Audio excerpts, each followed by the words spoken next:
Anton, og det er egentlig samme smør, man kan sige her. Det er en flok piger, der vil det her sindssygt meget, og som også har håndbold som absolut første følelse. Det er nogle glade piger, og det er nogle piger, der vil spille på så højt niveau som muligt, så ofte som muligt. Og det så resulterer i, at man godt kan få en snitter en gang imellem.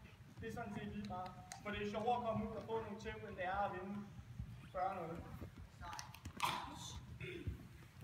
For udvikling af håndbold, og det er noget, de her piger, vi sætter rigtig, rigtig højt pris på. Det er, at man vil gerne være bedre hele tiden. Og man vil gerne kunne se sig selv i øjnene og tænke, okay, det kan godt være, at vi lige tabte det der, men vi kan fandme fuld gas. Holdet her er blevet, i stedet for at det er individuelle folk, der render rundt og prøver at afgøre kampen, så er det blevet mere end et helt hold.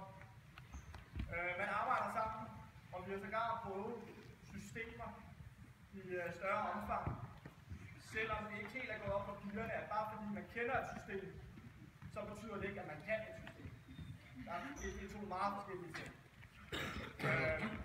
Det kom mere og mere ind, og jeg tror, at I har opfattet det lidt nu. Men jeg vil håbe det.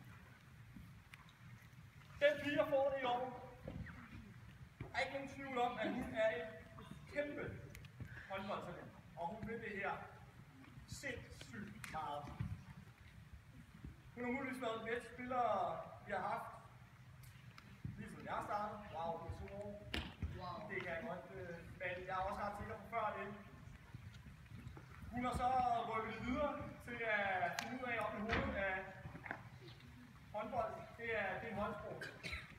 Det handler også om at gøre sine medspillere med. Og det handler ikke kun altid om, at jeg scorer 15 mål. Selvom hun måske også gør det en gang imellem. Så Marie, det er